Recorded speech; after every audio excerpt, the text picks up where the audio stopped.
अवधूत चिंतन श्री गुरुदेव दत्त. दिगंबरा दिगंबरा श्रीपादवल्लभ दिगंबरा. श्री स्वामी समर्थ. स्वामी भक्तांनो, तुमचे भक्तिमय चॅनलवर स्वागत आहे. स्वामी तुम्हा सर्वांच्या सर्व चांगल्या इच्छा पूर्ण करोत. तुम्हाला आणि तुमच्या कुटुंबाला सुखात, आनंदात, ऐश्वर्यात ठेवोत हीच स्वामी माऊली चरणी प्रार्थना. स्वामी भक्तांनो, आजचा स्वामी संदेश सुरू करण्यापूर्वी तुम्हा सर्वांना दीपावलीच्या हार्दिक शुभेच्छा. चला तर मग ऐकूया आजचे स्वामींचे दिव्य संदेश आणि स्वामींचे मार्गदर्शन. स्वामी भक्तांनो, प्रत्येकाला असं वाटतं की आपल्याजवळ धन असावं, दौलत असावी, पैसा असावा, संपत्ती असावी. पण काही जणांकडे पैसा येतो आणि टिकत नाही. काही जण खूप मेहनत करतात, रात्रंदिवस एक करतात पैसा मिळवण्यासाठी, पण आलेला पैसा काही राहत नाही, टिकत नाही. तर माता लक्ष्मी आपल्यावर कशी कृपा ठेवेल आणि आपल्याकडे धन दौलत कशी राहील हेच या संदेशातून आपण ऐकणार आहोत. लक्ष्मीपूजनाच्या अगोदर तुम्हाला हा धनप्राप्तीसाठीचा उपाय सांगण्यात येत आहे, तर तुम्ही तो अवश्य करून पाहावा. हा संदेश तुम्ही शेवटपर्यंत ऐकावा. घरामध्ये सुख समृद्धी ठेवायची असेल तर आपण काय करायचे आहे ते आपण जाणून घेऊया. ज्योतिषशास्त्रानुसार घरामध्ये सुख समृद्धी वाढवण्यासाठी राहू केतूचे अशुभ प्रभाव दूर करण्यासाठी एक प्रभावी उपाय आहे, तो म्हणजे मीठ. मिठामध्ये असलेल्या आकर्षणामुळे घरात सकारात्मक वातावरण निर्माण होते. मीठ हा माता लक्ष्मीचा भाऊ मानला जातो, कारण मीठ देखील समुद्रात मिळते. परंतु स्वामी भक्तांनो, नेहमी काचेच्या भरणीमध्ये मीठ ठेवायला पाहिजे, नाहीतर आपल्यावर त्याचा शुभ परिणाम मिळत नाही. त्यासाठी वेगळी भरणी असावी. काचेच्या स्वच्छ भरणीमध्ये स्वच्छ मीठ भरून ठेवावे. त्यामध्ये चमचा देखील ठेवावा. चमचा तुम्ही प्लॅस्टिकचा वापरला तरी चालेल, परंतु स्टीलचा वापरू नका. जर तुम्ही कोणत्या वेगळ्या डब्यात ठेवले असेल तर आजच मिठाचा एक नवीन डब्बा आणून ठेवा, कारण तुम्हाला या उपायाशिवाय आणखीन एक उपाय सांगणार आहे. त्या डब्यात तुम्ही एक गुपित गोष्ट ठेवायची आहे. त्याचे विषयी तंत्रशास्त्रामध्ये लिहिले आहे व सांगितल्याप्रमाणे तुम्ही मिठाच्या डब्यात ते लपवले तर तुम्ही तुमच्या आयुष्यातील सर्व अडचणी पुसून टाकणार आहात. सर्व अडचणींपासून तुम्हाला मुक्ती मिळणार आहे व जीवनामध्ये सुख समृद्धी धन दौलत सर्व काही मिळेल. तर स्वामी भक्तांनो, एका गोष्टीला समजून घ्या. ज्या व्यक्तीच्या घरामध्ये मिठाचा डब्बा असतो तो सरळ सरळ त्या डब्याची आर्थिक दृष्टीशी संबंधित असतो. मीठ आणि हळद कधीही एकत्र एका डब्यामध्ये मसाल्याच्या डब्यामध्ये ठेवू नका, किंवा मिठाच्या शेजारी हळदीचा डब्बा ठेवायचा नाही. यामुळे घरामध्ये आर्थिक अडचणींचा सामना तुम्हाला करावा लागेल. पुढे जाण्याआधी तुम्हाला माझी नम्र विनंती आहे. स्वामी भक्तांनो, जर तुम्ही या चॅनलवर नवीन असाल तर चॅनलला सबस्क्राईब करा आणि संदेशाला लाईक करा आणि बाजूची बेल आयकॉन देखील प्रेस करा आणि कमेंट बॉक्समध्ये जय माता दी श्री स्वामी समर्थ असे लिहायला तुम्ही विसरू नका. आता लक्ष्मी तुमच्या घरी धनाचा वर्षाव नक्कीच करणार आहे. स्वामी भक्तांनो, संपूर्ण संदेश ऐका. तुम्हाला बऱ्याच गोष्टी ऐकायला आणि नवीन अनुभवायला मिळणार आहेत. आपल्या सर्वांच्या जीवनाचा मीठ एक अविभाज्य घटक आहे.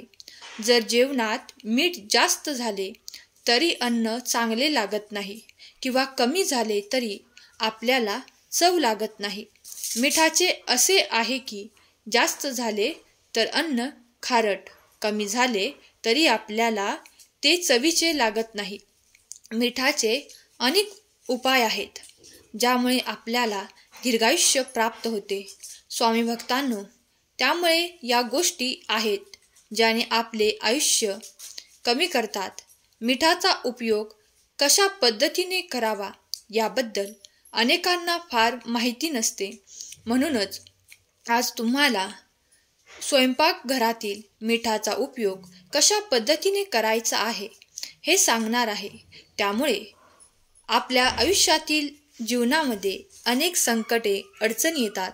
ती संकटे अडचणी दूर करण्यासाठी काही महत्त्वाचे उपाय आज आपण जाणून घेणार आहोत. त्यामुळे हा संदेश अजिबात तुम्ही स्किप करू नका, शेवटपर्यंत ऐका. मिठाचे अनेक प्रकार आपल्याला पाहायला मिळतात, जे वेगवेगळ्या प्रकारचे असते. काळे मीठ, सेंधव मीठ, समुद्री मीठ आणि सामान्य मीठ असे वेगवेगळे मिठाचे प्रकार आपल्याला पाहायला मिळतील. आणि हे मीठ आपल्याला सहज वेगवेगळ्या ठिकाणी उपलब्ध सुद्धा होऊन जाईल. ज्योतिषशास्त्रानुसार मिठाला चंद्र आणि शुक्र याचा प्रतिनिधी मानला जातो. होय स्वामी भक्तांनो, ज्योतिषशास्त्रानुसार स्टीलच्या डब्यात मीठ ठेवले तर तिथे शनी आणि चंद्र यांची युती होते आणि हे आपल्यासाठी खूपच घातक सिद्ध होते. हे रोग व शोकाचे कारण बनते. मिठाला प्लॅस्टिकच्या भांड्यात सुद्धा ठेवू नये. मिठाला काचेच्या भरणीमध्ये ठेवले तर त्याचा वाईट प्रभाव आपल्या जीवनावर जाणवत नाही. मीठ सांडले तर ते सुद्धा अपशकुन मानले जाते. मीठ पडल्यास शुक्र व चंद्र दोन्ही ग्रह कमजोर होतात. स्वयंपाक करताना मीठ कमी जास्त झाले तर आपण नंतर टाकू शकतो, पण स्वयंपाक करताना भाजीची चव चाखून पाहणे यामुळे आपल्या जीवनामध्ये दरिद्रता येते. भगवंताला नैवेद्य दाखवल्याशिवाय आपण अन्न खाऊ नये. भगवंताला नैवेद्य दाखवल्यामुळे त्यात भगवंताचे सात्विकता आणि शक्ती उतरत असते. ते आपल्या शरीरामध्ये चांगले विचार, चांगले आचार निर्माण करत असते. आपल्या मनातील चांगले विचार आपले चांगले विचार बनत असतात. जसे अन्न तसे मन असे म्हणतात ना, म्हणूनच अगोदर भगवंताला नैवेद्य दाखवायचा. मीठ डायरेक्ट कोणाच्याही हातावर ठेवायचे नाही. त्यामुळे चांगले संबंध आणि रिलेशन खराब होतात. लाल किताबच्या लेखनामध्ये आपण मिठाचे असे काही उपयुक्त गुणधर्म लाभ जाणून घेणार आहोत. जर तुमच्या घरामध्ये सुद्धा आर्थिक अडचणी येत असतील, आर्थिक अडचणी निर्माण होत असतील, तर या उपायांच्या सहाय्याने तुम्ही तुमच्या जीवनातील सर्व समस्या नष्ट करू शकता. होय स्वामी भक्तांनो, विश्वास ठेवा. चॅनलवरती नवीन असाल तर हा चॅनलला सबस्क्राईब करा आणि हा संदेश आपल्या प्रियजनांना शेअर करायला विसरू नका. त्या शेअर करताच तुमच्यावर माता लक्ष्मीची कृपादृष्टी सुद्धा होणार आहे, हे तुम्ही लक्षात ठेवा. पहिला उपाय जो आहे तो म्हणजे आपल्याला आधी काळे मीठ घ्यायचे आहे. ते लाल कपड्यामध्ये ठेवून त्याची पुरचुंडी आपल्याला बनवायची आहे आणि ही पुरचुंडी आपल्याला मुख्य प्रवेशद्वाराबाहेर ठेवायची आहे. यामुळे तुमच्या घरामध्ये निगेटिव्हिटी, नकारात्मक ऊर्जा प्रवेश करणार नाही. काळ्या मिठाची पुरचुंडी जर तुम्ही तुमच्या तिजोरीवर ठेवली तर यामुळे तुमच्या घरामध्ये पैशामध्ये वाढ होईल व यामुळे तुमची तिजोरी नेहमी भरलेली असेल. माता महालक्ष्मीची कृपा सदैव तुमच्यावर राहणार आहे. हा उपाय केल्याने तुमच्या घरामध्ये सुख, समृद्धी वास्तव्य करेल. स्वामी भक्तांनो, कोणतीही गोष्ट करत असताना विश्वास ठेवला पाहिजे. विश्वास असेल तर सर्व काही होते. जर कुटुंबातील सदस्यांमध्ये वादविवाद होत असतील तर दररोज पाण्यात मीठ टाकून संपूर्ण घर पुसून घ्यावे. असे केल्याने घरातील निगेटिव्हिटी नष्ट होते, वातावरणात शुद्धता वाढते. हा उपाय करताना एक वारी करायचा नाही, तो वार म्हणजे गुरुवार. यामुळे कुटुंबातील सदस्यांमध्ये परस्पर प्रेम टिकून राहते आणि ते नेहमी एकमेकाला साथ देतात. जर तुम्ही हा उपाय रोज करू शकत नसला तर किमान मंगळवारी तरी करा, पण गुरुवारी ते करू नका. दुसरा उपाय, आपल्याला एका काचेच्या बाटलीमध्ये करायचा आहे. त्या काचेच्या बाटलीमध्ये मीठ भरायचे आहे. ती बाटली आपल्या बाथरूममध्ये ठेवायची आहे. असे केल्याने आपल्याला शास्त्रामध्ये सांगण्यात आले आहे की मीठ व काच हे दोन्ही राहूचे कारक आहेत. म्हणून जर आपण घराच्या एका कोपऱ्यामध्ये काचेच्या बाटलीमध्ये मीठ ठेवले तर घरातील निगेटिव्हिटी कमी होत जाते आणि कायमची नष्ट होते. ते काही दिवसांनी घरातील वातावरण आनंदी होत जाते. जर तुम्हालाही तुमच्या घरामध्ये आनंद प्राप्त करून घ्यायचा असेल तर मित्रांनो, या गोष्टी तुम्ही नक्कीच करा. आणि तुम्हाला विश्वास असेल तर माता लक्ष्मीवरती, स्वामी आईवरती विश्वास असेल तर कमेंट बॉक्समध्ये होय, माझा संपूर्ण विश्वास आहे टाईप करा आणि हा संदेश 2 जणांना शेअर करा. माता लक्ष्मीची कृपा तुमच्याबरोबर त्यांच्यावरती होणार आहे. मित्रांनो, स्टीलच्या डब्यामध्ये मीठ ठेवले तर अशा वेळी चंद्र आणि शुक्र यांची युती होऊन त्याचा परिणाम आपल्याला भोगावा लागतो.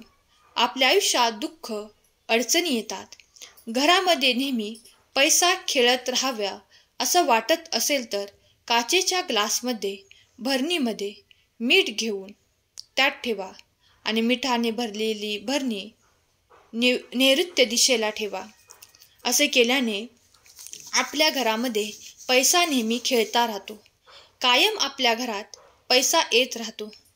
काही जण खूप मेहनत करतात, खूप काम करतात, पण त्यांच्या हाती यश काही लागत नाही. आलेला पैसा काही टिकत नाही. तर मित्रांनो, विश्वास असेल तर करा. उगीच अविश्वास ठेवून काही करू नका. आणि विश्वास असेल तर म्हणतात ना, प्रयत्नांती परमेश्वर.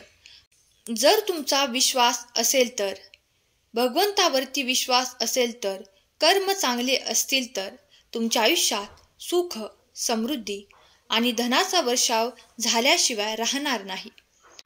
आजचा हा संदेश शेवटपर्यंत ऐकल्याबद्दल धन्यवाद.